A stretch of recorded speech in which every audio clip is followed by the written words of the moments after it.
Hola chicos, ¿cómo están? Buen día. Buenos días, Hola, buenos doctor. días, doctor. Buen día. ¿Cómo están, doctorcitos? ¿Preparados para su examen de fisiopato?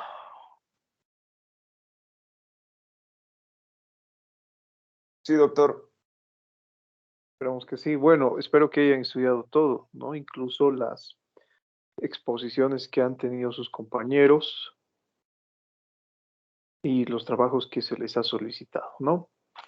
Bueno, hoy vamos a dar inicio a lo que es un tema importante que ya lo habíamos visto el semestre pasado, que hace referencia a lo que es el estudio del examen neurológico, ¿sí? Bueno, vamos encendiendo sus camaritas, por favor, antes de dar inicio a nuestra clase.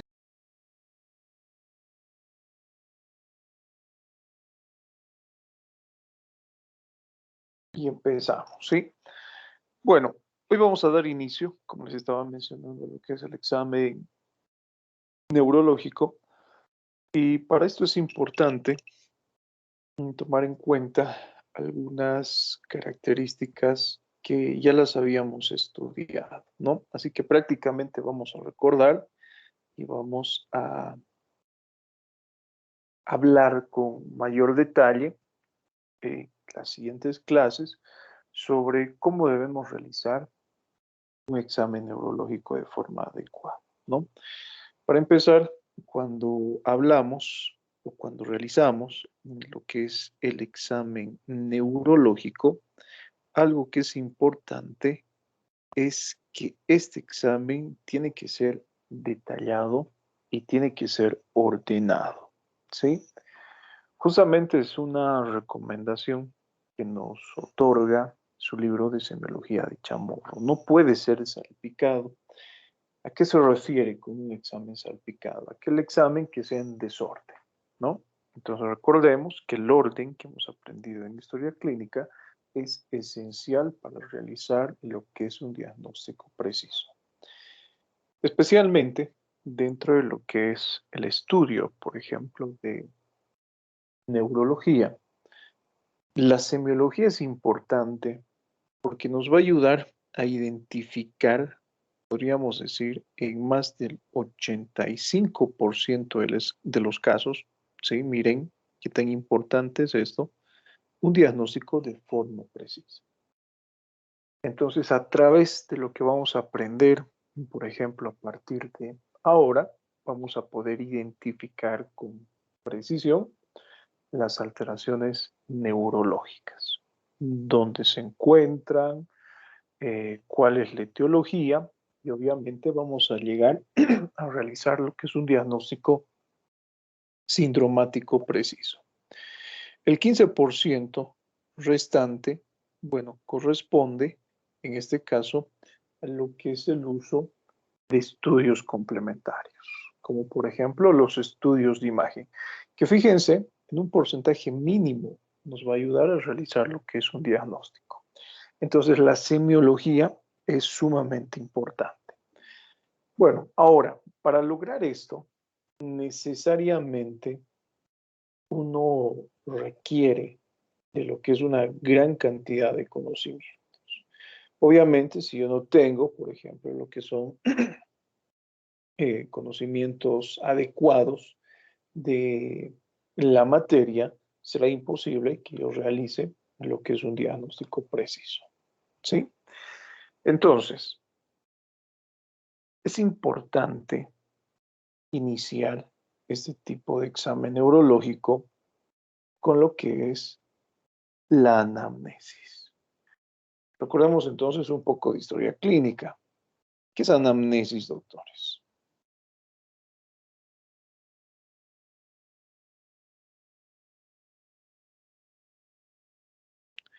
Doctorcitos, ¿qué es anamnesis?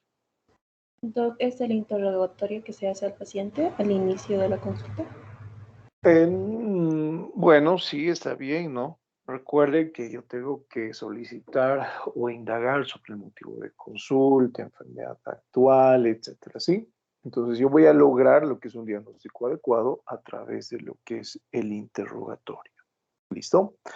Bueno, dentro de lo que es, por ejemplo, el interrogatorio, tengo que hacer énfasis a lo que habíamos visto con anterioridad dentro de la construcción de la historia clínica. Especialmente en este caso, como estamos hablando de lo que es examen neurológico, preguntaré o trataré de buscar datos relacionados con alteración de este tipo de sistema. Y para eso tenemos un apartado especial en nuestra historia clínica que hace referencia a lo que es revisión por sistemas. ¿Sí? ¿Recuerdan cómo realizamos el examen de revisión por sistemas?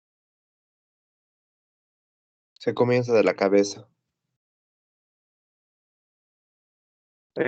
Ya está bien, uno de los sistemas iniciales que nosotros tenemos que estudiar justamente en orden, ¿no? Sistema nervioso central, ¿sí? Y recordemos un poquito, a ver, fisiopatología.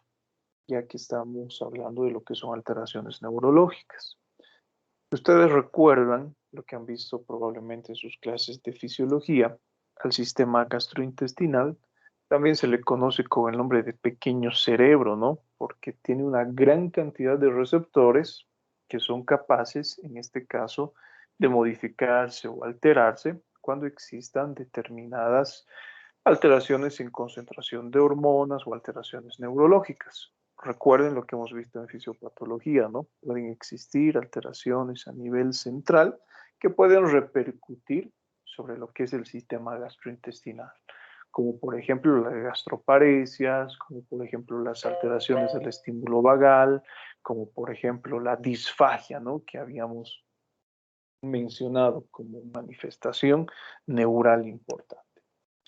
Entonces, es importante que nosotros sepamos realizar de forma detallada y de forma adecuada este interrogatorio.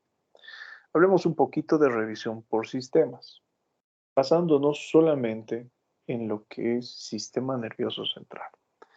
¿Qué podemos preguntar a nuestros pacientes?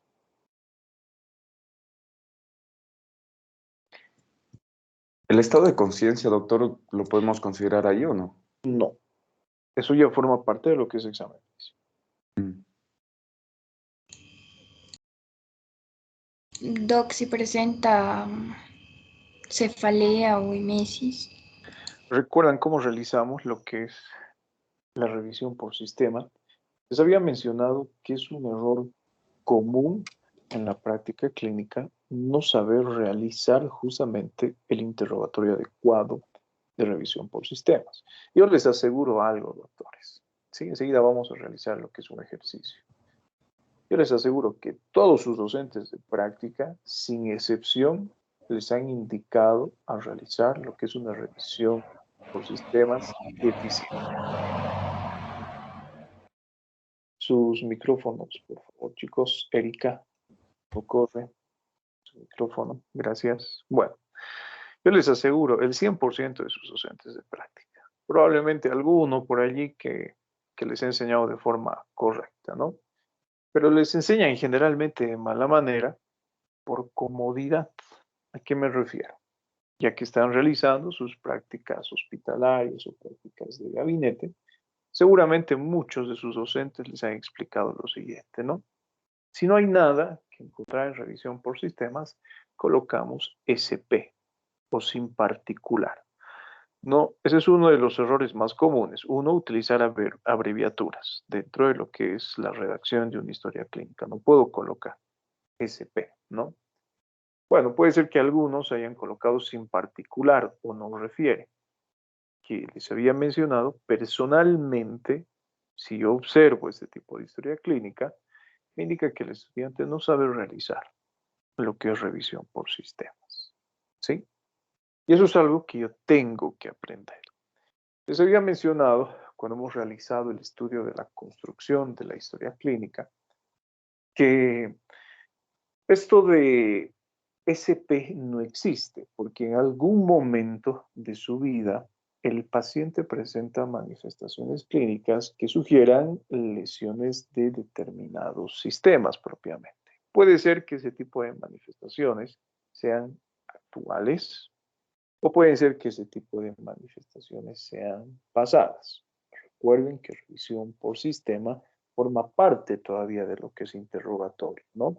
Entonces le preguntaré si estas manifestaciones se presentan con frecuencia, si está cursando con ese tipo de manifestaciones actualmente o en algún momento de su vida el paciente ha presentado este tipo de situaciones. Esa mañana, mientras estábamos realizando el ejercicio con el grupo E, bueno, los estudiantes han presentado lo que es una serie de deficiencias justamente al tratar de indagar sobre este tipo de manifestaciones clínicas. A ver, vamos a ver que con ustedes no sea el caso. ¿Qué preguntamos en revisión por sistemas? Yo voy a ser su paciente, Adrián Mateo Valverde. Pregúnteme. De sistema nervioso central, Doc. Sí, estamos hablando de eso. Ya. ¿Alguna vez o tiene cefaleas constantes? Sí, bueno, Dolor de cabeza, ¿no? Recuerden que esa es la forma en la sí. que le vamos a preguntar al paciente. Si le preguntamos cefalea, probablemente la respuesta sea no. ¿Por qué? Porque no comprende cuál es muchas veces el significado de esta palabra. La forma de redactar en la historia clínica tiene que ser utilizando terminología médica. ¿Sí? Eso también es importante reconocer. Recuerden que la única parte de la historia clínica que puede ser redactada con palabras del propio paciente tiene que ser el motivo de consulta, ¿no? No hay otra parte. Entonces, ¿tiene dolores de cabeza? Sí, sí. Vuelvo a Mira, repetir, no relacionados algunas, con problemas actuales. Puede ser que estén relacionados, sí. ¿Listo? Pero vamos a buscar también si en algún momento el paciente ha presentado este tipo de manifestaciones clínicas. Así que yo les pongo un ejemplo. Actualmente, en este momento, no presento lo que es dolor de cabeza. ¿Sí? Pero el día de ayer o antes de ayer presentaba cefalea. Podemos realizar un interrogatorio, podríamos decir, un poquito más a profundidad, sin hacer mucho énfasis. ¿Cómo es la cefalea? Listo, así de simple, ¿no? Si es pulsátil, si es tensional, etcétera. Por eso tenemos que tener hasta acá ya lo que es una gran cantidad de conocimiento. Vamos a suponer lo siguiente, bueno, es pulsátil, entonces cefalea pulsátil. Listo, nada más, allí termina. ¿Por qué es importante esto? Porque fíjense que el paciente puede presentar lo que es una alteración neurológica como las migrañas, por ejemplo. ¿Listo? Ahí le preguntaremos a nuestro paciente cuando corresponda, cuando estemos realizando lo que es la enfermedad actual, cómo es la cefalea, si es que está asociada de manifestaciones clínicas adicionales, etcétera. Listo. ¿Qué más preguntamos? A ver, adelante, Alejandra Fabiola. Díganle a Andrés que se ha conectado tarde. A ver, Alejandra, ¿qué más preguntamos? Dolor. Con respecto al dolor, si es que presenta dolor, y ahí hacemos la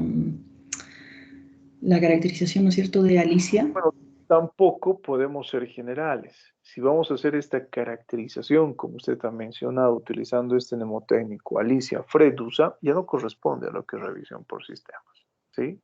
Eso ya correspondería prácticamente a lo que es enfermedad actual, donde vamos a realizar una descripción más precisa, ¿sí? Ahora, ¿por qué les digo que no podemos ser demasiado generales? Dolor. ¿De dónde? ¿Alguna vez has sufrido dolor? Sí, siempre, claro, toda la vida, desde que he nacido prácticamente. Dolor emocional, dolor físico, etcétera. No podemos ser así de general. Tenemos que ser más específicos. ¿Qué tipo de dolor está buscando usted en este caso? En revisión por sistema neurológico. Bueno, en realidad estaba pensando en dolor, pero podría ser una paresia o parestesias, presencia de Bueno, paresias en... eso no es dolor. No, sí sé ¿Sí? que no. A Ajá. ver, ¿cómo me preguntaría entonces usted esto? Am, Parecidas y parestesias. ya, podría preguntar al paciente si es que presenta algún hormigueo en las extremidades o ¿Una qué, sensación de ardor, perdón, una qué, perdón? sensación de dolor, sensación de ardor o... Bueno, este es otro ejemplo. Fíjense, ¿no? Nuevamente les repito, no se acostumbren, por favor, a lo que les indican sus docentes de práctica, ¿sí? Si sus docentes de práctica, bueno, lamentablemente han llegado a viejos sin saber cómo realizar revisión por sistemas, no cometan ustedes este mismo tipo de errores. ¿Listo? Tenemos que saber cómo preguntar. ¿Qué es parestesia? Si yo le pregunto a mi paciente, a ver, ¿alguna vez usted ha sufrido de parestesia? El paciente no me va a entender. Entonces tengo que utilizar lo que es la definición de la palabra para preguntar si mi paciente presenta este tipo de síntomas. ¿Cómo me pregunta Almendra Javiera Pizarro?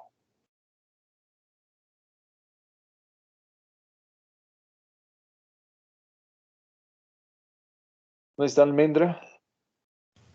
Sí, doctor, estoy aquí. Ahí está.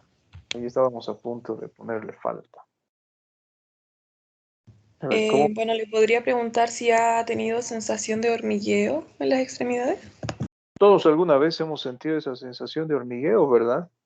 Por eso les digo, siempre tiene que existir datos en revisión por sistema. Que no exista significa que no saben realizar revisión por sistema. Todos hemos sentido esa sensación formicante, esa sensación de hormigueo, ¿sí?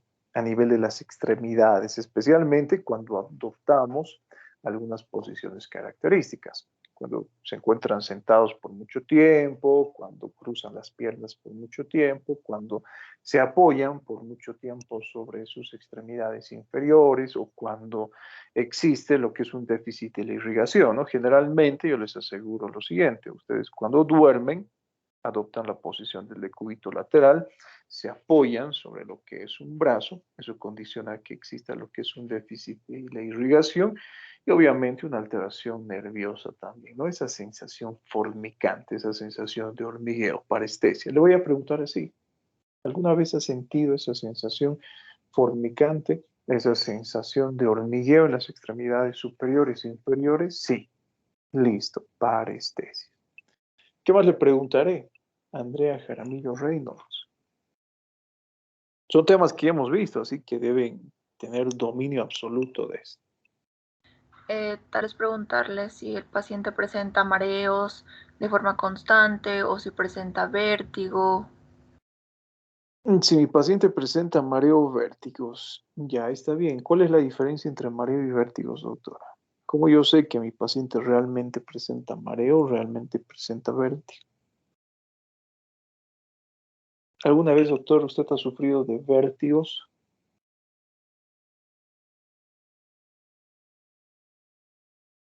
Ha sido por la altura, es como que una sensación del estómago para arriba, creo. Ya está bien, ¿sí? Eso lo vamos a ver mucho más adelante cuando veamos, por ejemplo, lo que son vértigos. La descripción que ella nos ha dado es generalmente la descripción que nos da el paciente. Es un mareo, ¿sí? Lo vamos a denominar así por ahora, pero en la porción superior del cuerpo, que involucra lo que es la cabeza, por ejemplo, a diferencia de lo que es el mareo propiamente, que es una sensación totalmente diferente, ¿no? Que generalmente lleva a lo que es la pérdida del equilibrio. Sí, listo. ¿Qué más? A ver, Brenda Maya. ¿Qué más le preguntaría? Le puedo preguntar si tiene dificultad al hablar o Dificultad tiene... al hablar. A ver, ¿no observaría usted eso? ¿No escucharía la dificultad al hablar? Ay, sí, creo, sí. Entonces, Mientras, ¿qué preguntar? Pues yo sé a qué se refiere, pero a ver, vamos a... Yo voy a ser su paciente. Usted quiere saber si yo presento dificultad para articular palabras. Pues yo voy a escuchar, ¿no? Si es que realmente existe alguna dislalia, alguna disartria, ya está bien. Sí, pero eso ya formaría parte de lo que es examen físico. ¿Qué más, doctores? A ver, ¿qué nos dice Se le Carla? debe preguntar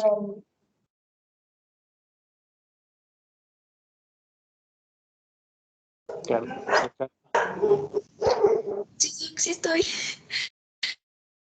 Escuché. Pues, Carla.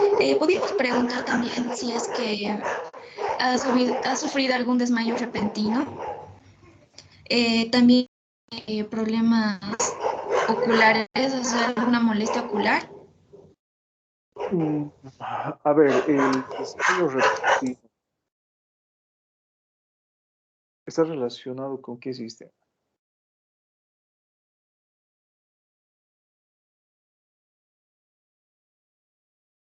Puede ser cardiovascular, ¿no? Síncope, ¿sí? Puede ser neurológico.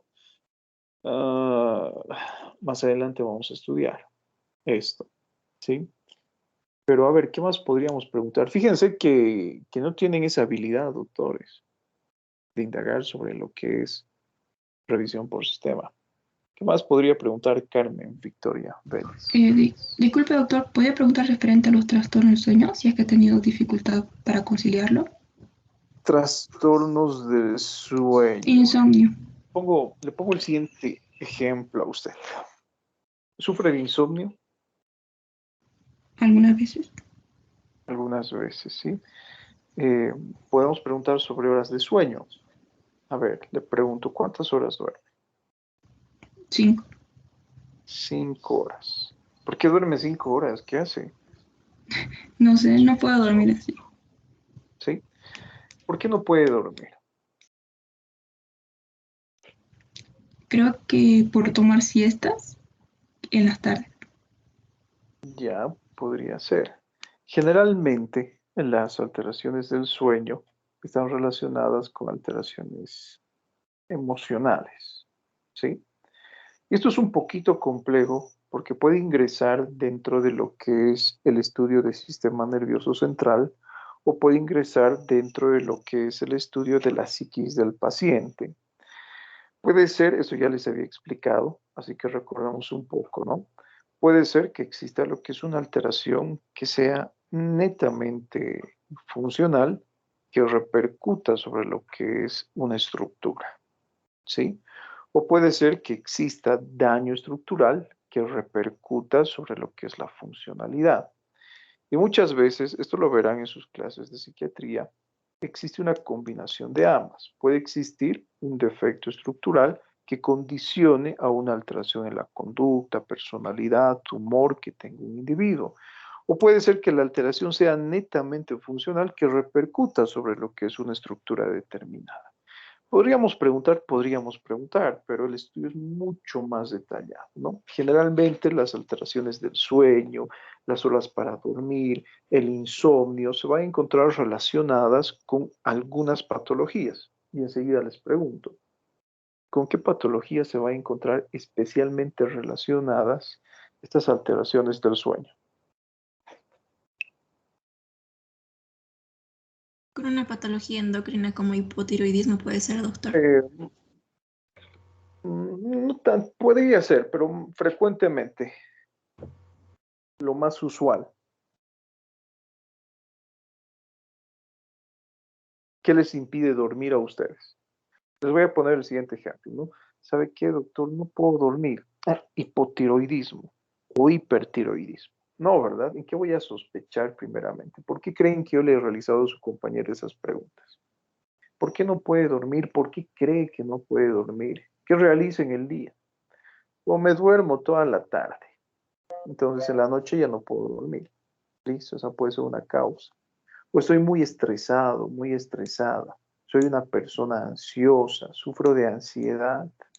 Llega la hora de dormir y estoy pensando en que no debería desaprovechar mi vida así como la he desaprovechado estos últimos años. Bueno, tantas cosas.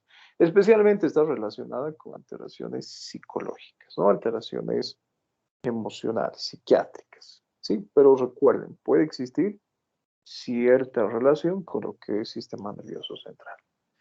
¿Qué más? A ver, Carolina, tenemos otro ejemplo. ¿Qué más preguntaríamos a estos pacientes que puedan sugerir alteración del sistema nervioso central?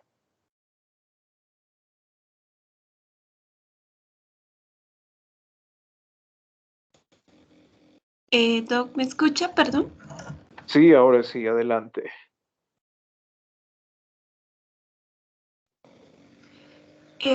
Tal vez sí ha estado alimentándose bien o ha tenido algún déficit. Bueno, sí ha comido bien en los últimos ¿Por qué? ¿Qué días. tiene que ver eso con el sistema nervioso central?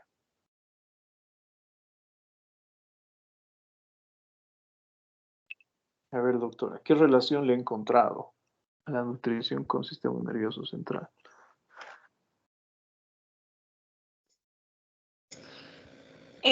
Porque depende si ha comido bien para que influya en el funcionamiento. Bueno, me está preguntando. No tiene nada que ver. No estoy segura, no. Perdón. No tiene nada que ver lo que es el tipo de alimentación con sistema nervioso central. Recuerden que en revisión por sistemas, si yo le pregunto a mi paciente manifestaciones clínicas que sugieran la lesión probable de este sistema. ¿Sí? Bueno, la alimentación, nada que ver. A ver, Cecilia Rosario Arraya, ¿qué Le pregunta? podemos preguntar a nuestro paciente si ha tenido algún trastorno de la percepción olfatoria, si es que tiene anosmia o hiposmia, para Listo, saber esto. preguntar, ¿no? Alteraciones auditivas, vamos a hablar de los sentidos, alteraciones de la sensibilidad, alteraciones auditivas, tinnitus, acufenos, alteraciones en la percepción de sabores, alteraciones en la percepción de olores, etcétera, ¿sí? ¿Cómo siente los olores? Yo le digo, doctora, ¿sabe qué? Todo lo percibo de un olor horrible, olores desagradables. ¿Cuál será el término médico para eso? ¿Cacosmia? Cacosmia, ¿sí? Ahora, bueno, no vamos a confundir, ¿no? Muchas veces creen uno que es cacosmia y hacen referencia a ese, no es así. Cualquier olor que al paciente le resulte desagradable, ¿sí? Ahora, esto generalmente sugiere lo que es una alteración olfatoria, ¿listo? Por ejemplo, para mí un olor desagradable resulta ser el olor del plátano. Muchas veces cuando era niño y sufría, por ejemplo, de sinusitis y me medicaban con algún fármaco antibiótico, el olor de todo alimento lo percibía con un olor similar al del plátano. Sí, es un olor desagradable. Todo, el café, la leche, el queso, el pan, todo percibía con ese olor. Me resultaba tan desagradable que llegaba a vomitar. ¿Sí? Para mí eso es una cacosa, ¿sí? Entonces le preguntamos al paciente olores desagradables, ¿listo? Y eso puede ser muy variable. Puede ser que a ustedes les agrade lo que es el olor de esta fruta.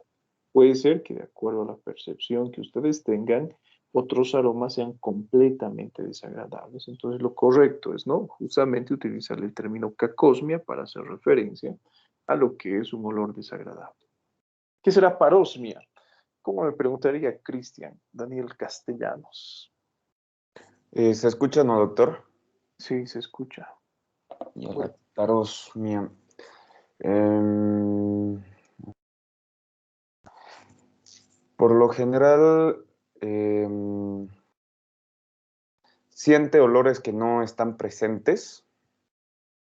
No se me ocurre bien preguntarlos. Yo, Eso, bueno, podría estar relacionado. Generalmente, para hacer referencia a lo que usted acaba de mencionar, se utiliza otra palabra, ¿no? Que es fantosmia, ¿sí? Ah, La parosmia es un término general que involucra o que incluye todo esto, ¿no? La fantosmia, que involucra lo que es la cacosmia. Es la percepción anómala de olores, ¿sí? Un ejemplo que yo les he mencionado. Vamos a hablar, vuelvo a repetirles, ¿no? Involucra o es un término muy generalizado que involucra diferentes términos. Por ejemplo, yo le hago leer o mi paciente me dice, eh, bueno, el olor o el café lo percibo con un olor así, como les he mencionado, plátano, parosmia. Si queremos ser mucho más detallados y resulta que el paciente describe ese olor como desagradable, cacosmia. ¿Listo? Otro ejemplo de parosmia es la fantosmia. En ese momento yo estoy en una habitación donde no existe un aroma determinado, pero resulta que al cabo de unos minutos siento el olor, no sé, de un churrasco. No existe ese estímulo, ¿sí? He percibido un olor que es inexistente. Es otro ejemplo de parosmia. ¿Qué más podríamos preguntar? A ver, Diego Israel Torrico, pregúnteme. Que solo me han hablado de 4 datos cuando existen cientos. Doctor, Podría ser si ha perdido algún tipo de o tiene alguna dificultad para concentrarse. Podría ser un caso de obnubilación. No, eso ya forma parte de lo que es examen físico. Adelante, Erika. Mundo corre.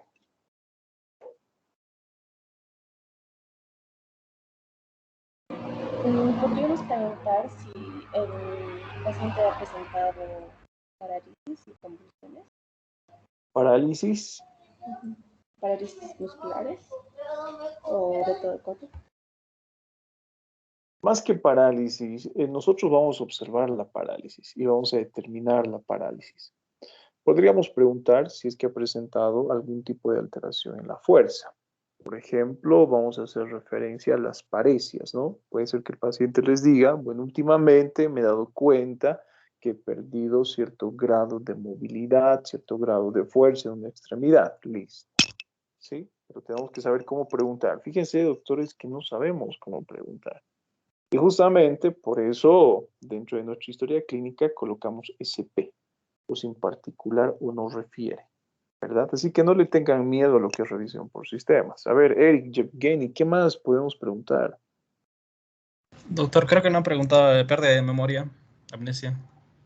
Pérdida de la memoria, no. Eso ya forma parte también de lo que es examen físico. ¿Sí? Doctor, Podríamos preguntar, ¿por qué les digo?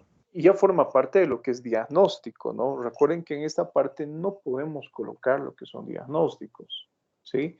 Nosotros tenemos que identificar si realmente mi paciente presenta lo que es pérdida de la memoria y para esto realizamos lo que son algunos exámenes específicos que más adelante vamos a estudiar.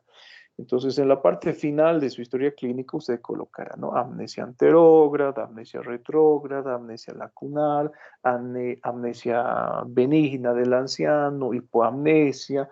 Realizaremos lo que es el diagnóstico diferencial con otras alteraciones, ¿no? Como la amnesia senil, hablaremos de la demencia, por ejemplo, etcétera. Pero eso ya forma parte de lo que es diagnóstico, ¿sí? Acá vamos a buscar algunas alteraciones que puedan sugerir esto. ¿Listo? A ver, adelante. Podríamos preguntar si es verdad sobre algunas alteraciones de la memoria, pero no corresponde acá. Examen físico, recordemos eso. A ver, ¿qué nos dice Fernando Daniel Encinas? ¿Qué más preguntaría? Aquí, doctor, ay, no sé, igual iba a decirle sobre la falta de memoria, pero me ganó, así que estoy pensando. ¿Qué más? A ver, ¿qué más? doctor, sobre si está tropezando con algo, siente que se está desequilibrando, se está cayendo. Listo, ¿no? Si es que existen movimientos torpes, si es que existe alteración del equilibrio, eso puede ya sugerir justamente lo que es una alteración del tono, de la fuerza, de las extremidades, etcétera. Entonces, si ustedes se dan cuenta, doctores, tenemos que preguntar sobre esto. ¿Sí? Tenemos que preguntar. Yo les aseguro que muchos de ustedes, fíjense, probablemente se consideren lo que son individuos sanos, pero debido a que ya son prácticamente 2 años que vamos a estar en prácticas virtuales, debido a las posiciones que uno adopta al pasar, por ejemplo, ¿no? Al encontrarse frente a una computadora, ya presentan lo que son algunas alteraciones neurológicas. Probablemente por allí alguien presente algún tipo de sensación inespecífica en la extremidad inferior. Vamos a hacer referencia a lo que ha dicho su compañera, ¿no?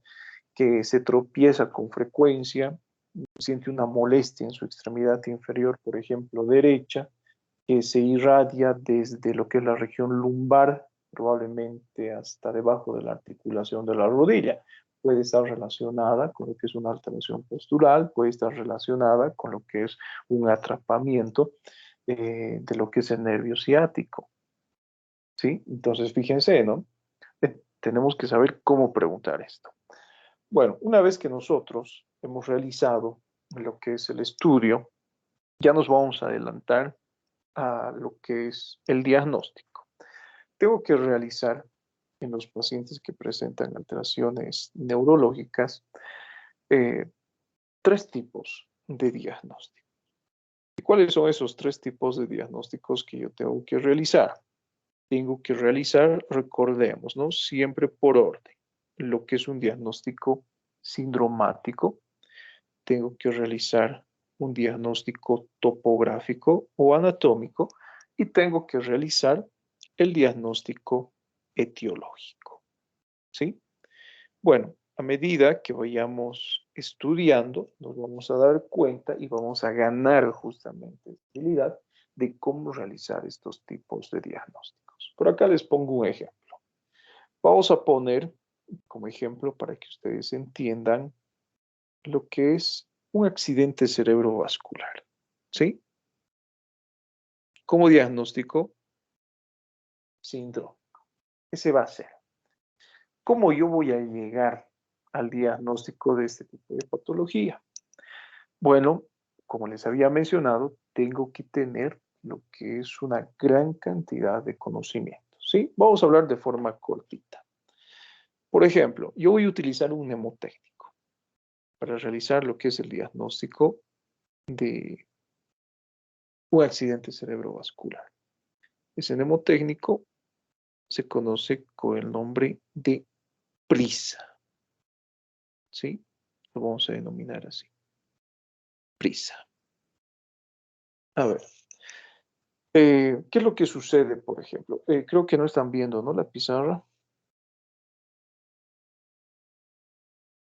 Doctorcitos.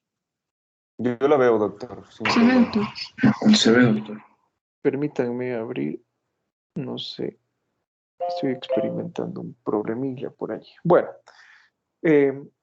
se conoce con ese mnemotécnico, ¿sí? PRISA. ¿Qué significa la P y la R? Triada de Cincinnati. Por ejemplo, le tengo que pedir a mi paciente que pronuncie lo que es un nombre. En este caso, mi paciente presentará lo que es dificultad para articular palabras, ¿sí? De allí PR, pronunciamiento del nombre. En caso de que exista lo que es un accidente cerebrovascular, mi paciente no va a pronunciar de forma adecuada lo que es el nombre, ¿sí? Le voy a pedir a mi paciente que intente sonreír. De allí la letra I y la S. Mi paciente va a sonreír, pero yo voy a encontrar lo que es desviación de la comisura labial. Y por último, bueno, le pediré a mi paciente, la A, en este caso, hace referencia a que mi paciente alce los brazos, ¿sí? Prisa. Cuando mi paciente levanta los brazos, le voy a pedir que cierre los ojos y ustedes van a observar que lo normal es que las manos tengan o se presenten a un mismo nivel. Pero en caso de que el paciente curse con accidente cerebrovascular, yo voy a encontrar debilidad de uno de los miembros, como una extremidad se encuentra más baja que la otra. Fíjense, utilizamos esa escala o esa triada de Cincinnati para tener, por ejemplo, una idea de qué es lo que le está sucediendo al paciente. Entonces, no es tan simple, ojo, ¿no? El diagnóstico de accidente cerebrovascular, pero la triada de Cincinnati es altamente sugestiva de lo que es ACV. Entonces, yo voy a realizar mi diagnóstico sindromático. Lo estamos utilizando solo como ejemplo. ¿Listo? Mi diagnóstico sindromático será un accidente cerebrovascular. Perfecto. Ahora, si yo quiero realizar lo que es el diagnóstico topográfico o anatómico, puedo decirles que las manifestaciones clínicas dependen del lugar de donde se encuentra la alteración. Y para eso, doctores, de la misma forma, tengo que tener lo que es una gran cantidad de conocimientos. ¿Sí? Les pongo un ejemplo. ¿Qué pasaría si el accidente cerebrovascular se ubicaría en el lóbulo frontal? ¿Qué manifestaciones clínicas tendríamos? Alteraciones de la conducta. Alteraciones de la conducta, sí. ¿Qué más? ¿De qué se encarga especialmente el lóbulo frontal? Motilidad. Mi paciente presentará alteraciones en la motilidad. Lo que ustedes se imaginen. Alteraciones en la movilidad de extremidades superiores, inferiores, especialmente superiores. ¿El paciente podrá hablar de forma adecuada? No, Presenta no mayor era grado- justo que se presentaba esa enfermedad de Broca. Puede ser, Si ¿no? es que Depende qué área se encuentra afectada. Puede ser que exista lesión del área de Broca, del área de Wernicke, etcétera. Entonces, las manifestaciones clínicas dependen de qué zonas se encuentran afectadas.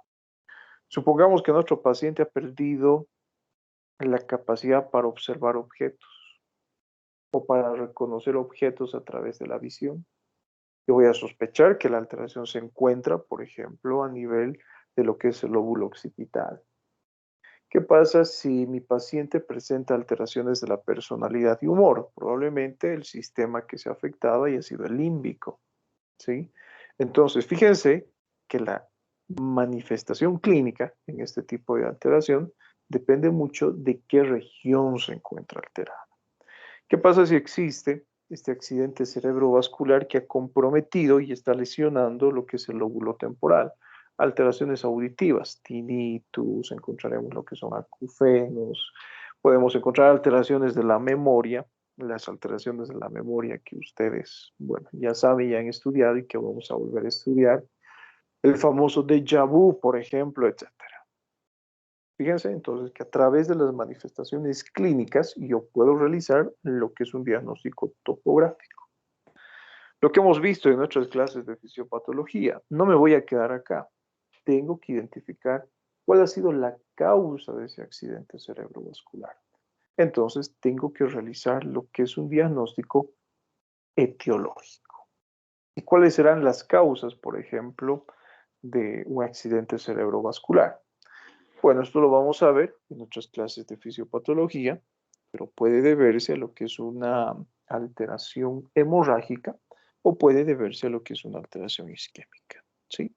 Por ejemplo, los vasitos tienden a dilatarse de forma excesiva y tienden a romperse, la formación de aneurismas, ¿sí? O puede ser que conserve sus características estructurales normales, pero exista lo que es un proceso obstructivo que va a impedir el pasaje de sangre y obviamente la oxigenación de una determinada estructura o región a nivel del sistema nervioso central. ¿Cuáles serán las causas de esa dilatación y de ese proceso obstructivo? Diagnóstico etiológico.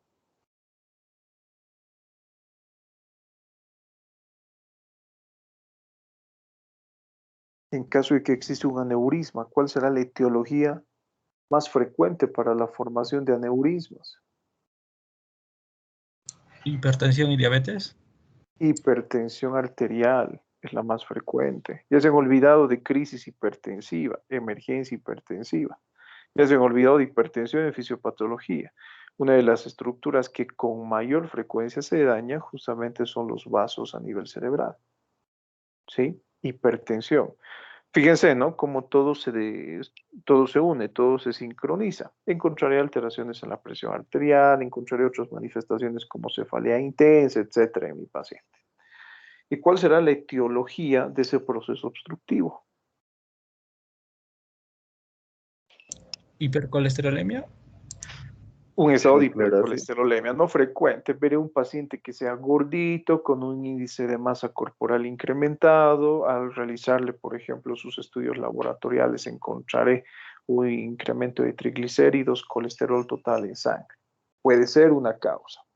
Vamos a suponer que el paciente es cardiópata. ¿Cuál será una de las alteraciones en frecuencia y conducción que con mayor porcentaje tiende a producir este tipo de alteraciones isquémicas?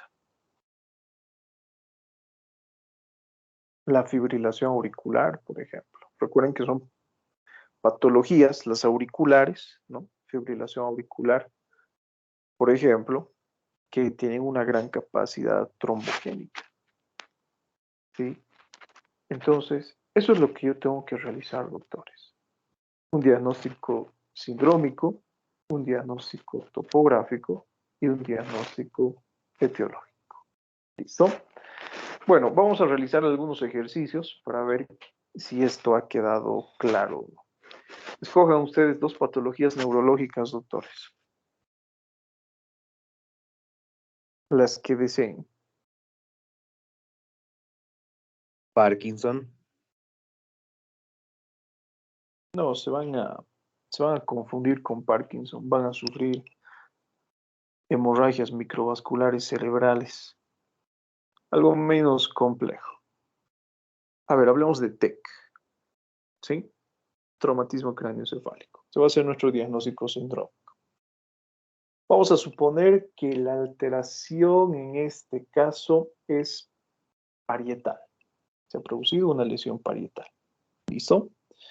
Entonces ya me indicarán cuáles son las manifestaciones que sugieran lesión parietal. Y me indicarán cuál es la etiología. Sí, es sumamente sencillo. Para esto les voy a dar lo que es... ¿Qué tiempo? 10 minutos, ¿ustedes creen? Más que suficiente, ¿no? 10 minutos. Bueno, van a participar por puntos extra. A ver, ¿qué más? ¿Qué más? ¿Qué más? Vamos a hablar de acalasia, ¿sí? Como diagnóstico sindrómico. Entonces, vamos realizando, doctores, 2 patologías neurológicas, TEC y acalasia. 15 minutos para las 2. ¿Listo? Ya saben cuál es el diagnóstico sindrómico. Identifiquen el diagnóstico topográfico. Ya sabemos cómo, a través de manifestaciones clínicas que nos indiquen justamente que la lesión se encuentra ubicada en algunos segmentos estructurales y la etiología. Listo, 15 minutos, doctorcitos, y continuamos.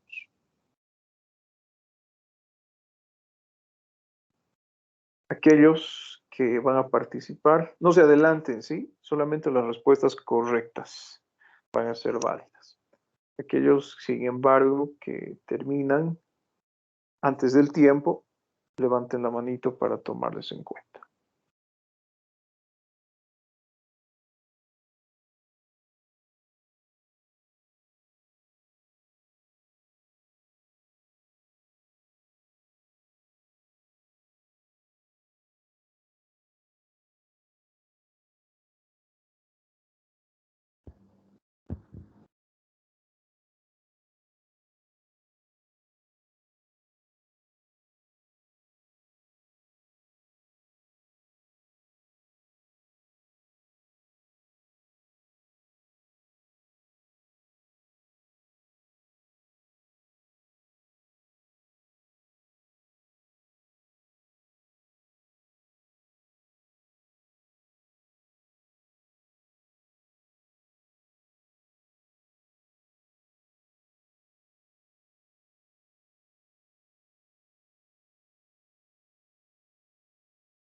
Listo, doctores. ¿Alguien ya terminó?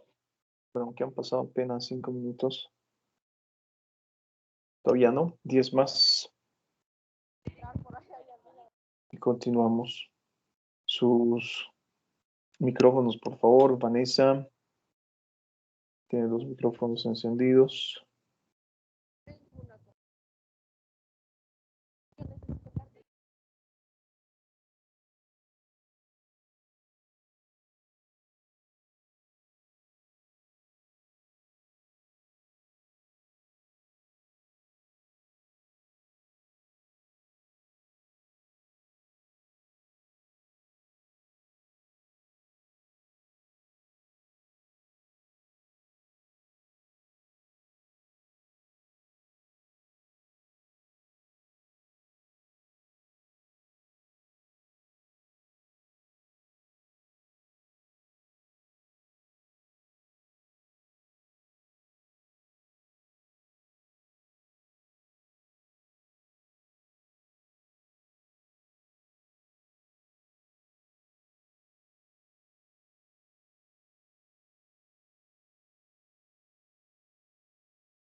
Listo, doctorcitos. A ver, adelante.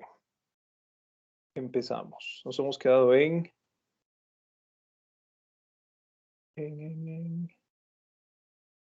Fernando. Adelante, Fernando Gómez.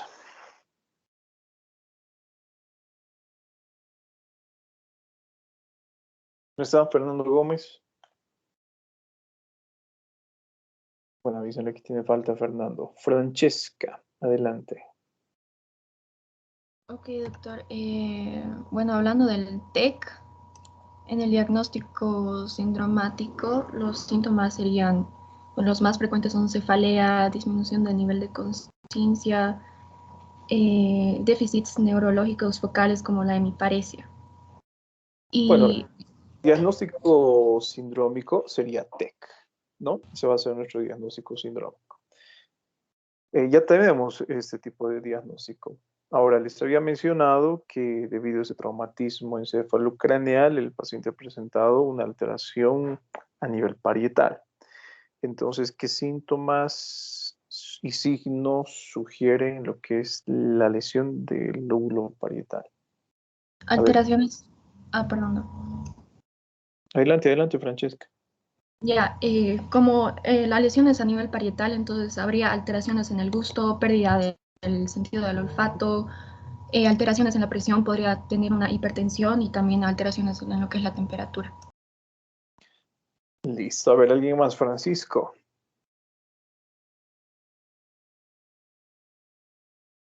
¿No está Francisco?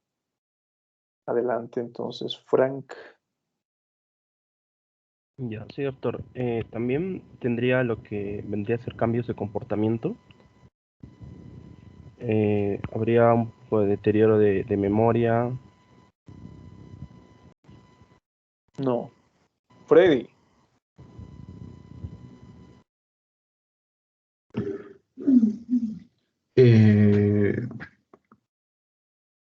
No, mm,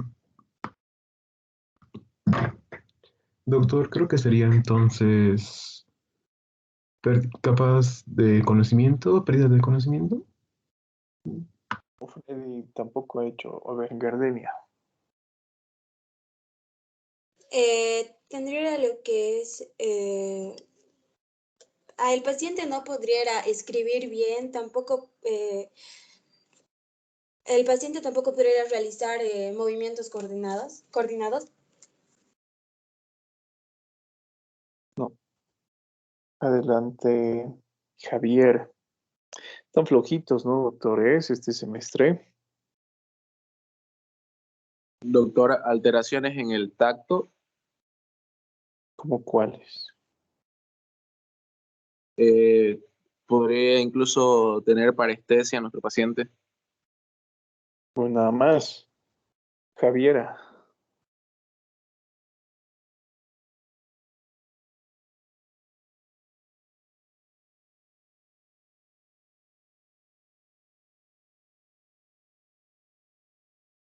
¿No está Javiera? Está dormido Javier, otra vez. A ver, Jean Paul.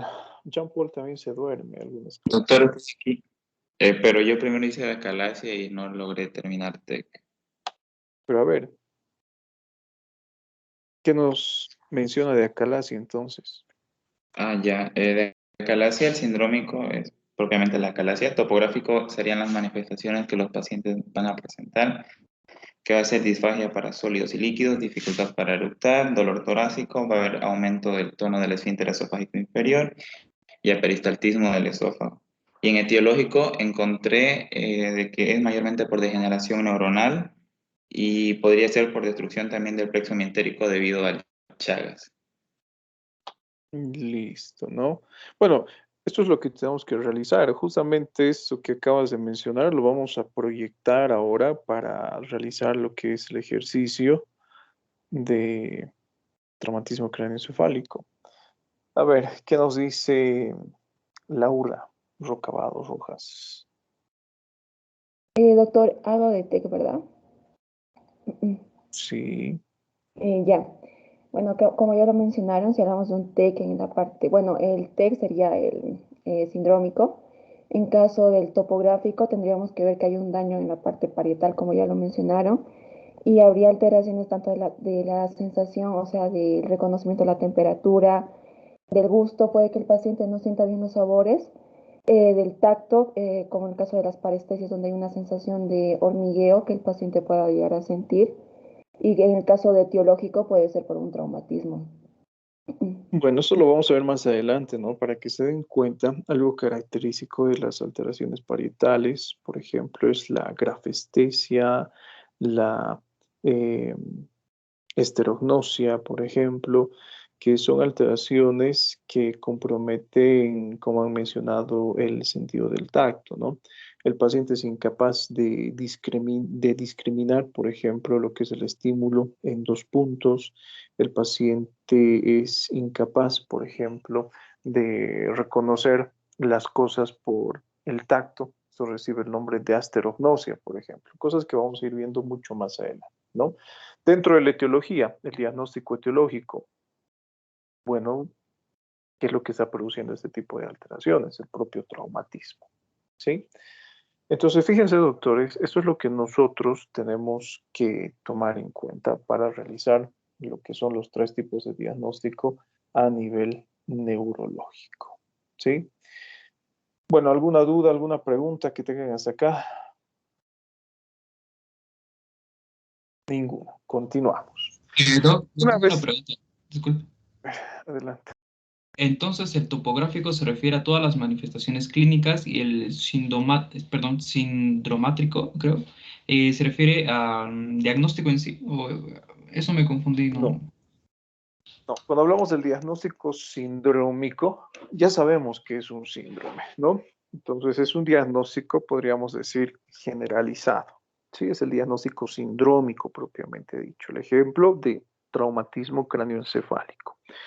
Porque el hecho de que el paciente presente lo que es un traumatismo cráneoencefálico involucra la presencia de una gran cantidad de manifestaciones clínicas, ¿no? Alteración del estado de conciencia, las alteraciones visuales, alteraciones en la sensibilidad, alteraciones cardíacas, respiratorias, en la regulación de la temperatura, etc. Cuando hablamos de lo que es el diagnóstico topográfico, nosotros tenemos que establecer, como dice el nombre, la ubicación de la lesión. ¿Y cómo establecemos la ubicación de la lesión? A través de las manifestaciones clínicas que presenta el paciente. Dentro de lo que es el estudio neurológico, existen manifestaciones clínicas que sugieren la lesión de determinada región, área, estructura o sistema. Por eso les he puesto el ejemplo, ¿no? Vamos a suponer que nuestro diagnóstico topográfico es una lesión parietal. Entonces, ¿cómo yo identifico una lesión parietal? Para eso tengo que saber cuál es la funcionalidad del lóbulo parietal. Entonces, todas aquellas funciones que corresponden a lo que es el lóbulo parietal se van a encontrar afectadas. ¿Sí? Entonces, yo voy a establecer a través del estudio de manifestaciones clínicas qué parte anatómica se encuentra lesionada. Y a través de lo que es el diagnóstico etiológico, identificar la causa que está produciendo este tipo de alteración. En este caso, lo que es el traumatismo. ¿Listo? A ver, les pongo el ejemplo de lo que es acalasia. Nuestro diagnóstico sindrómico ha sido acalasia. ¿Cuál será el diagnóstico topográfico? ¿Qué afecta a la acalasia? ¿Qué estructura? Intestino. El esófago. El esófago, ¿verdad? Entonces, ¿qué manifestaciones clínicas nosotros encontraremos que sugieran esa alteración esofágica? Regurgitación de los alimentos y atascamiento de los alimentos. Listo, todo lo que hemos visto en nuestras clases de fisiopatología, ¿no? Nuestro diagnóstico sindrómico es acalasia, se va a hacer nuestro diagnóstico, ¿sí? Pero el diagnóstico topográfico, ¿qué síntomas y signos sugieren que el paciente presente alteración esofágica? Las alteraciones esofágicas. El paciente presenta lo que es el globus esofágico, el paciente presenta lo que es disfagia, el paciente presenta lo que es la regurgitación de los alimentos, etcétera, ¿sí? Fíjense que ese tipo de manifestaciones clínicas me están sugiriendo patología esofágica. ¿Y cuál será el diagnóstico etiológico? Vamos a ir un poquito más allá. ¿no? Lo que hemos visto en fisiopatología existe, lo que es una alteración del plexo neural que evita, en este caso, que exista una relajación inhibitoria adecuada. ¿Sí? Esa va a ser la causa etiológica. Entonces, ¿claro, doctores? ¿O tenemos alguna duda todavía? Bueno, supongo que está claro si no hay preguntas ni dudas. ¿Sí? Ahora, algo que nosotros tenemos que hacer una vez que hemos realizado este tipo de, bueno, esto en la parte final, no se consigue. Justamente para realizar este tipo de diagnósticos de forma precisa, es que yo tengo que realizar lo que es un examen físico adecuado. Y como les había mencionado, ese examen físico, doctores, no puede ser en desorden, que lamentablemente es algo que ustedes realizan con frecuencia, ¿no? En vez que vayan de forma ordenada de pies a cabeza, evalúan primero abdomen, luego genitales, luego cabeza, luego ojos, luego dedos, luego boca, etc. No puede existir ese tipo de examen dentro de lo que es neurología. Entonces, en el examen físico, a nivel neurológico, nosotros tenemos que realizar el examen físico de forma ordenada, siguiendo el orden de lo que ya habíamos visto el semestre pasado, que es el denominado examen mental. ¿Sí? Recuerden que cuando nosotros realizamos lo que es el examen mental, tenemos una serie de características o puntos a estudiar, ¿no? ¿Qué es lo que nosotros estudiamos? Estudiamos por orden, conciencia y atención, el primer punto. El segundo punto, memoria. El tercero, capacidad de abstracción y de juicio. El cuarto, funciones encefálicas superiores. El quinto, personalidad y humor. Y el sexto, pseudopercepciones y delirios. Siempre en este orden, no puede ser al revés. ¿Listo? Así que acostúmbrense a utilizar este orden.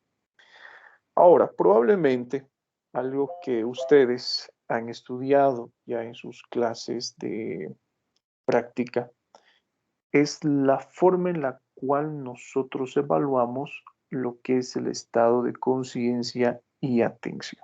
¿Sí? Es uno de los puntos más importantes dentro de lo que es esta evaluación de examen mental. Conciencia y atención. ¿Qué es conciencia?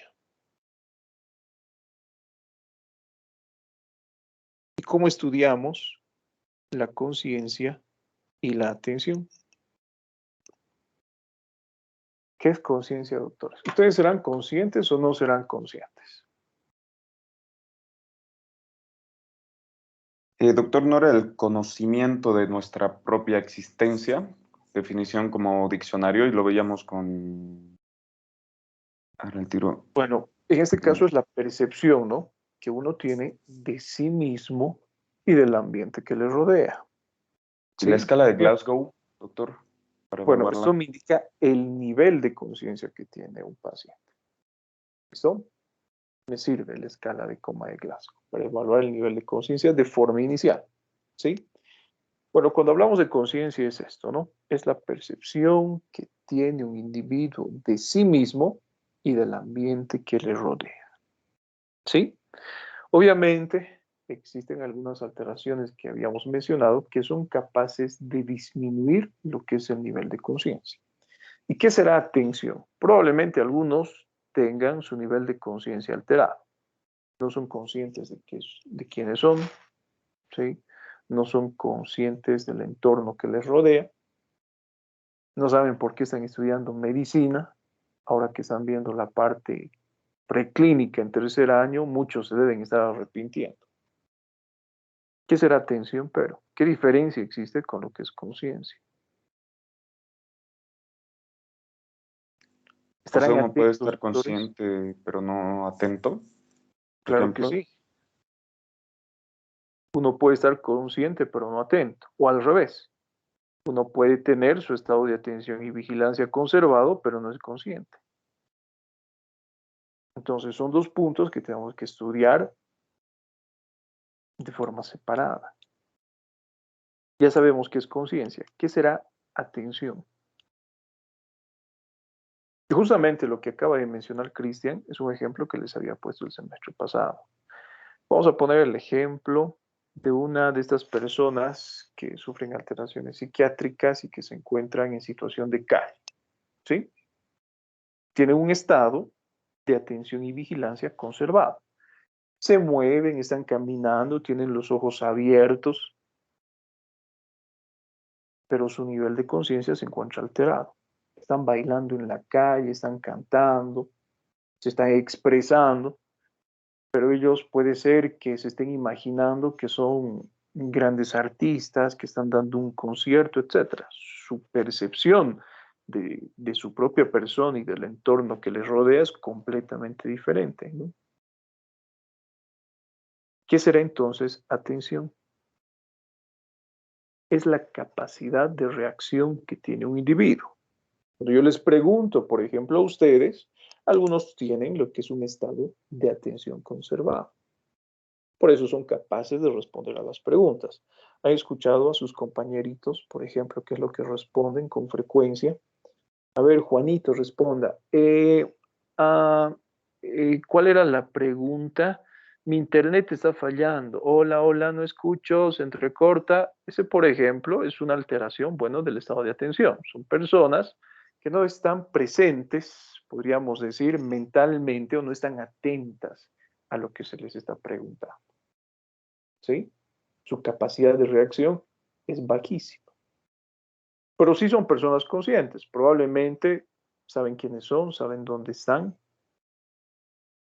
pero no están atentos a la explicación que uno está dando. Entonces son dos puntos que son totalmente diferentes. ¿Sí?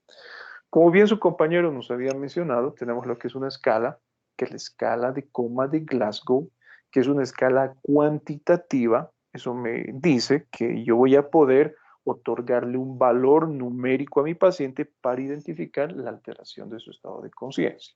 ¿Sí?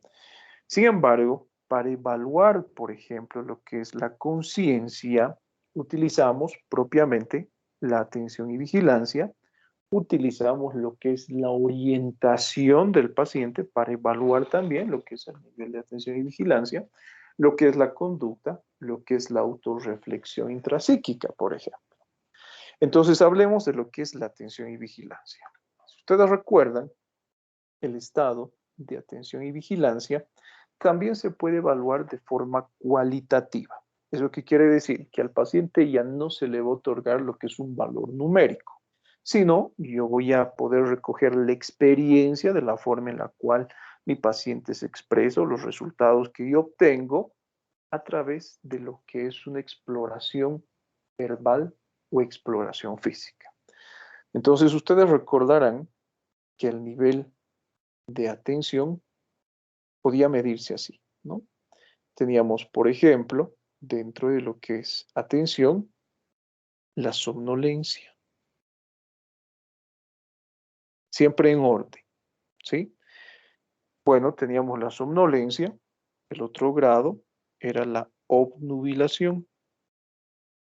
Luego le seguía el estado de sopor, luego le seguía el estado de coma y luego le seguía el estado de coma caros, ¿sí?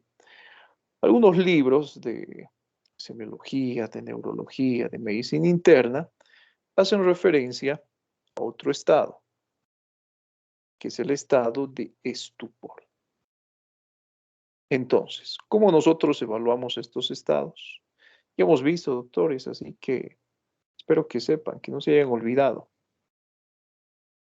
¿Cómo evaluamos estos estados? Por ejemplo, somnolencia. ¿Cuál es la característica del estado de somnolencia? Que ya lo hemos estudiado con anterioridad. Les he puesto un ejemplo. Es como si el paciente tuviera sueño.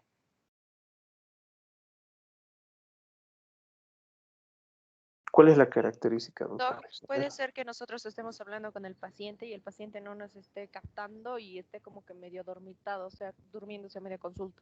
Bueno, el paciente tiene sueño, ¿no? Ese es un estado de somnolencia, ¿sí? Pero ¿cuál es la característica? Que cuando yo produzco lo que es un estímulo verbal, mi paciente recupera su estado de conciencia.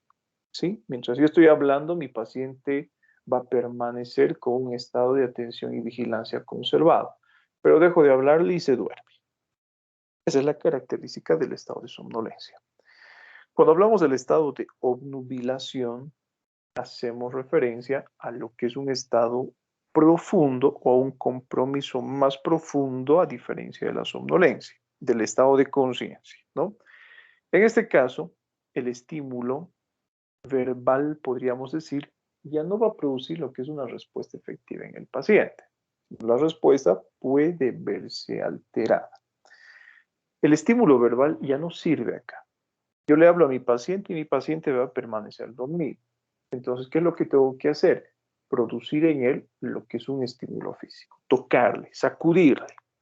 Ese estímulo físico no tiene que ser intenso, ¿sí? Un sacudón simple hace que el paciente recupere su estado de conciencia, pero yo dejo de estimularlo físicamente y el paciente recae en su estado de conciencia anterior.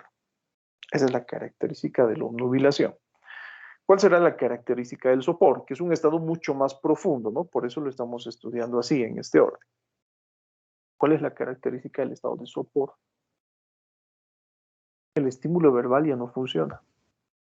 El estímulo físico leve, de la misma forma, ya no funciona. En este caso, yo tengo que realizar un estímulo físico intenso. Voy a originar dolor en mi paciente. Le voy a pellizcar, pero no con las uñitas, sino con los pulpejos, zonas que sean sensibles. La parte interna del muslo, el esternocleidomastoideo, el músculo trapecio, por ejemplo, o el pezón del paciente. Sin embargo, ¿cuál va a ser la respuesta? Podemos encontrar diferentes respuestas.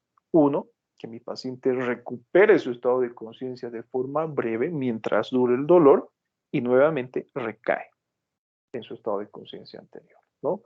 O lo más característico, que el paciente se aleje de lo que es el estímulo doloroso, ¿sí? Trate de evitar ese tipo de estímulo. Y acá les pongo un ejemplo, ¿no? Eso nosotros lo utilizamos con frecuencia, doctores, en la práctica clínica. Les comento lo siguiente. Hace varios meses atrás acudió una señora que había presentado, bueno, como antecedente, una discusión familiar allí con el esposo. Creo que la señora se enteró de que el esposo tenía otra familia, tenía otra esposa por allí, otros hijos, etc. Entonces la señora llega realizando un pequeño drama, ¿no? Al servicio de emergencias. Y se evalúa el estado de atención y vigilancia, ¿no? Señora, ¿cómo está? ¿Está bien? ¿Me escucha? A ver, si me escucha, levante la manito. Nada, no existía respuesta. ¿Sí? Bueno, probablemente un estado de somnolencia, pero tenemos que darnos cuenta si está fingiendo o no. Un estado de obnubilación, le hemos acudido a la señora, no respondí. Bueno, le hemos pellizcado a la señora de la parte interna del muslo, ha resucitado, ¿sí? Se ha incorporado y ha empezado a tratar de discutir con nosotros, ¿no? ¿Por qué me pellizca? Si podía escucharle de forma normal, no era necesario, además de sufrir lo que es el abuso psicológico y emocional que mi esposo me ha causado, vengo acá para que reciba abuso físico, así muy alterada la señora. Es parte del examen físico, ¿no? Entonces le he explicado, como no me respondía usted al estímulo verbal cuando le he tocado, quedaba pellizcarle, forma parte del examen físico para evaluar su estado de conciencia. En este caso, bueno, estaba fingiendo, ¿no? Recuerden que en caso de tratarse de sopor, el paciente se aleja del estímulo, ¿sí? Pero no tiende a recuperar su estado de conciencia. O puede recuperarlo, recuerden, por unos pequeños segundos. ¿Listo? Cuando hablamos del coma, el paciente, recuerden que no responde a ningún tipo de estímulo, ni verbal ni físico, y tampoco se aleja del dolor, aunque algunos libros nos dicen que el tipo de respuesta que puede presentar un paciente puede ser anómala. Y acá les pongo un ejemplo. Alguna vez he tenido la oportunidad de estudiar un paciente con alteraciones neurológicas que justamente presentaban como antecedente un traumatismo cráneoencefálico, ¿no? Dentro de la escala de coma de Glasgow tenemos, por ejemplo, algunas características que el paciente puede adoptar con las extremidades. Tenemos la rigidez de decorticación y tenemos la rigidez de descerebración. Más adelante vamos a ver qué significa esto. El paciente en este caso presentaba una rigidez de descerebración, se encontraba en coma. Bueno, no respondía a estímulos verbales, no respondía a estímulos físicos, perdón, no respondía de forma normal ante los reflejos superficiales ni a los osteotendinosos, pero algo que nos llamaba la atención, cuando originábamos dolor, se realizaba lo que era un movimiento de rotación interna de las extremidades. Sí, no es normal, ¿no? Si te pellizcan, no vas a realizar ese tipo de movimiento, es capaz del dolor. Ese signo, ustedes lo verán en sus clases de neurología, se conoce con el nombre del signo del motociclista, ¿no? Justamente el paciente simula que está realizando ese movimiento de aceleración de la moto, ¿no? Con los manubrios, ¿sí? Ese es otro ejemplo de un estado de coma. Cuando se realizan muchas veces este tipo de estímulos, o no hay respuesta, o las respuestas son anormales. Cuando hablamos del coma carus, bueno, acá no hay respuesta de ningún tipo. Es lo que conocemos con el nombre de lo que es estado vegetal, ¿sí? Ahora, recuerden que estado vegetal no es lo mismo que muerte cerebral. Uno muchas veces tiende a creer que es lo mismo. Pero cuando hablamos de este estado de vegetal, coma carus se denomina así porque el paciente conserva sus funciones vegetativas. Es capaz de miccionar, es capaz de realizar sus deposiciones, su frecuencia cardíaca también es capaz de mantenerse. Puede ser, ojo, cuando digo mantenerse, no necesariamente digo que la controle de forma perfecta, ¿no? Sino la mantiene. Lo mismo con la respiración. Podemos encontrar alteraciones en la respiración, pero el paciente es capaz de respirar, aunque de manera anómala, pero lo hace.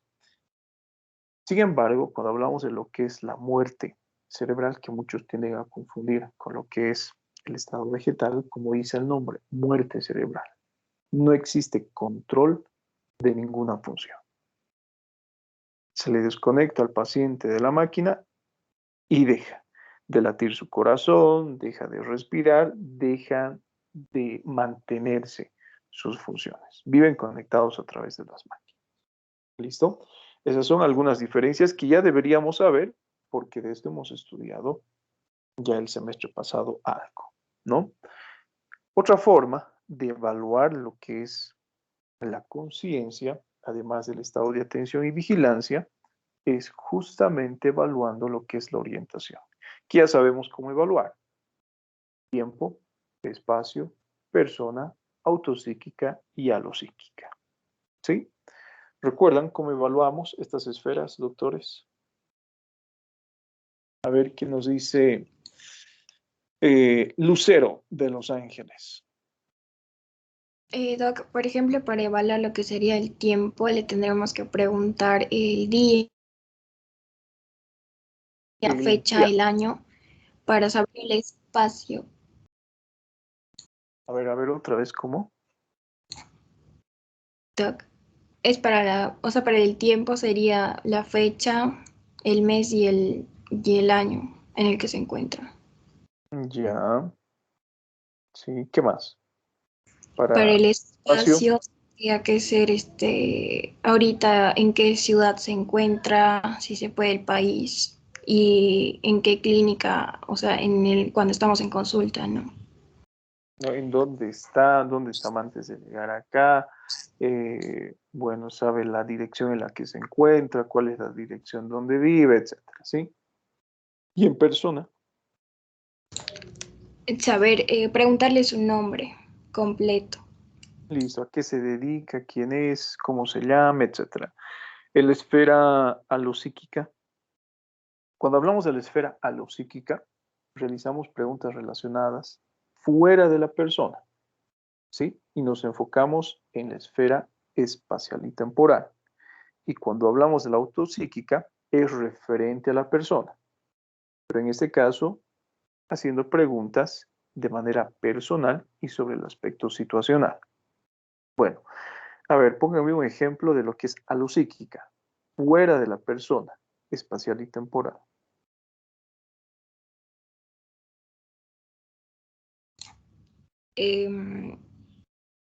Tal vez puede ser acerca de sus familiares, Doc, si los tiene, no sé, en alguna parte, si los tiene viviendo junto a él, o sea, en la misma ciudad o están en otro.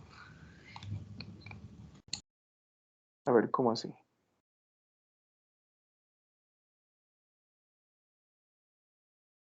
En otras palabras, cuando hablamos de lo que es la esfera alopsíquica, ¿a qué me refiero con que no realizamos preguntas sobre la esfera personal? Recuerden, ¿no? La orientación es tiempo, espacio y persona.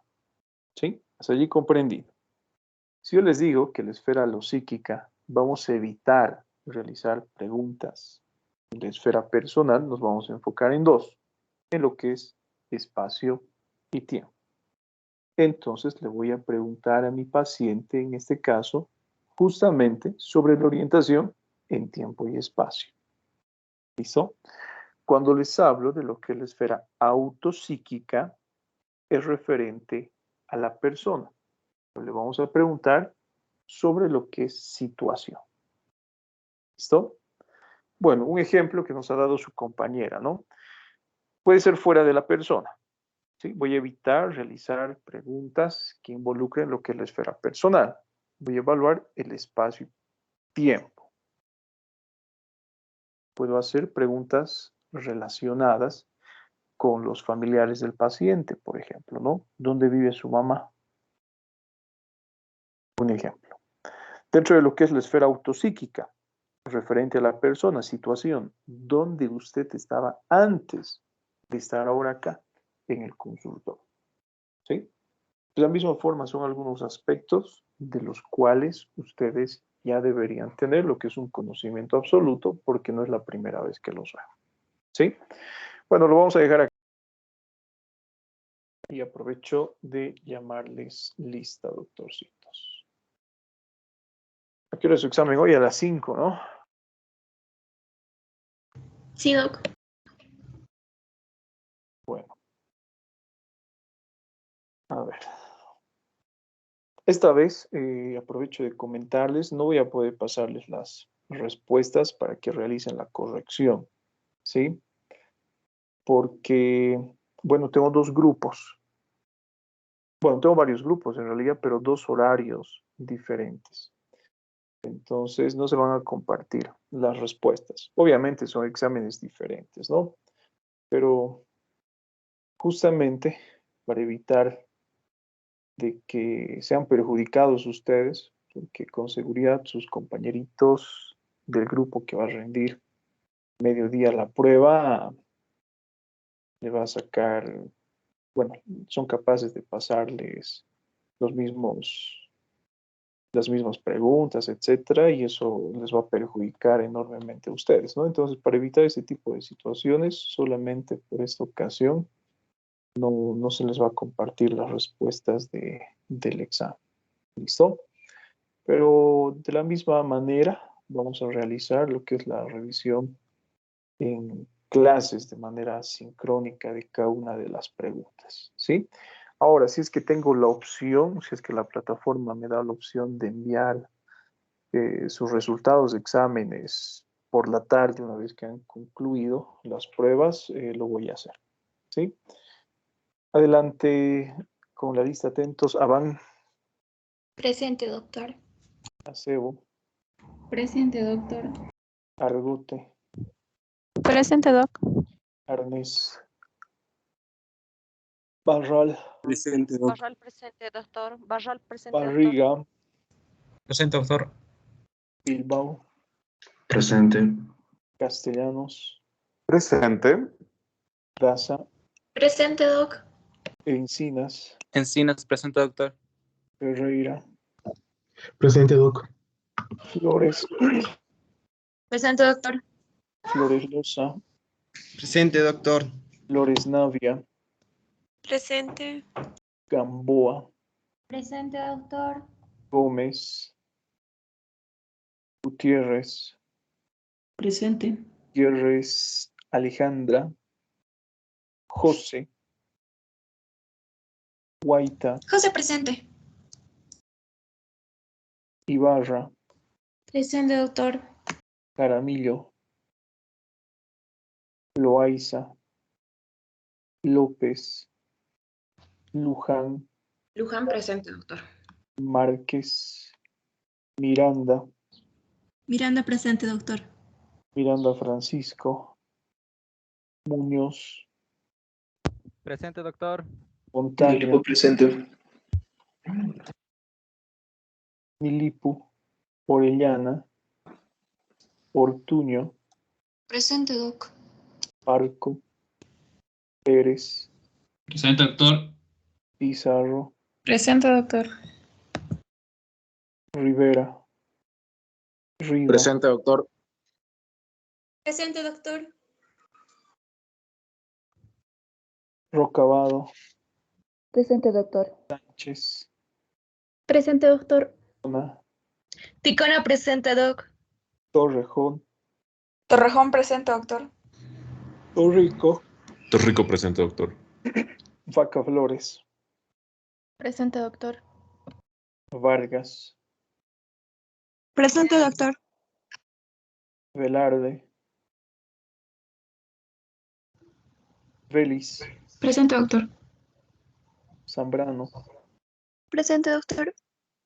Zamorano, Centeno, Hurtado, Presente, doctor. Arraya, Presente, doc. Mundo Coda, Presente, doctor. Benavides Presente, doctor. y nadie más. Listo, doctores, nos vemos entonces. Suerte y éxito en su examen. Que tengan buen día. Chau, chau. Gracias, doc. Hasta luego, doctor. Gracias, doc. Hasta luego.